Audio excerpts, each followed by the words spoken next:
Ms. Capter of Ohio, Mr. Burton of Indiana.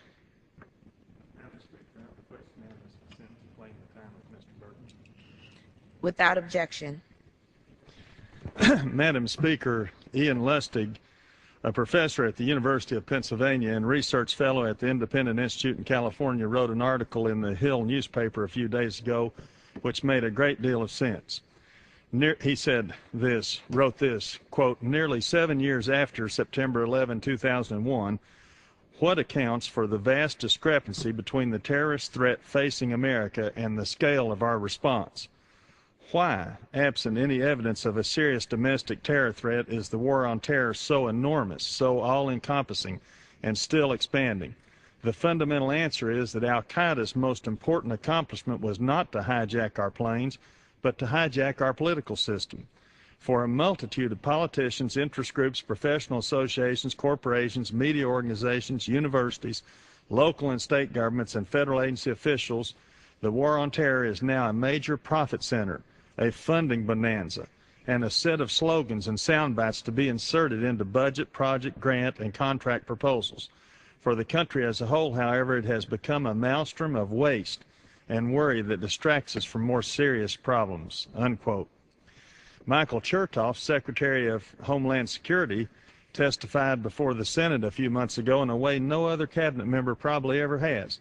He essentially said we are spending too much on security and we should not let an over-exaggerated threat of terrorism, quote, drive us crazy into bankruptcy trying to defend against every conceivable threat. He went on to say we do have limits and we do have choices to make. We don't want to break the very systems we are trying to protect. We don't want to destroy our way of life trying to save it. We don't want to undercut our economy trying to protect our economy, and we don't want to destroy our civil liberties and our freedoms in order to make ourselves safer. Secretary Chertoff was exactly right. I believe that most members of Congress will vote for almost anything if the word security is attached to it, so that they will not be blamed if something bad happens later. We should do some things to protect against terrorism, but we should not go overboard if we still believe in things like freedom and liberty. Actually, most security spending is more about money for government contractors and increased funding for government agencies than it is about any serious threat. Just 3 weeks after 9/11, when security requests for money were already pouring in, the Wall Street Journal hit the nail on the head in an editorial. Quote, we'd like to suggest a new post-September 11 rule for Congress.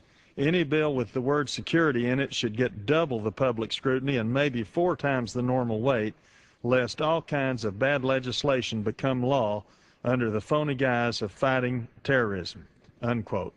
The Wall Street is right. Unfortunately, Congress has not followed this good advice, but it is just as relevant today as when it was first written. Bruce Fein was a high-ranking Justice Department official during the Reagan administration. He says the federal government, quote, has inflated the international terrorism danger in order to aggrandize executive power. This is true in part. Most agencies and departments do exaggerate the threats or problems they are confronting to get more power, but they primarily do so to keep getting increased appropriations. Certainly we need to take realistic steps to fight terrorism. But if we gave the Department of Homeland Security the entire federal budget, we still could not make everyone totally safe. In a cost-benefit analysis, you fairly quickly reach a point in the terrorism threat where more spending is almost totally wasted. People are hundreds of times more likely to be killed in a wreck or die from a heart attack or cancer. We need to spend more on the greatest threats. Also, we need to make sure we do not lose our liberty in a search for an elusive security.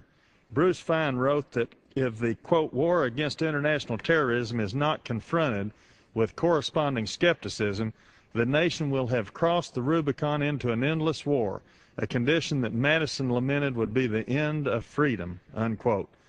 Madam Speaker, to sum up, a few people are getting rich at the expense of many by claiming that they are trying to increase our security. We don't need to make our already bloated big brother government even bigger just because some company or some bureaucrat callously uses the word security just to get more money and power. I yield back the balance of my time. Mr. Willer of Illinois. Ms. Jackson Lee of Texas, Mr. Tancredo of Colorado. For what purpose does the gentleman Arizona rise? Ask unanimous consent to claim Mr. Tancredo's time. Without objection, the gentleman has 5 minutes.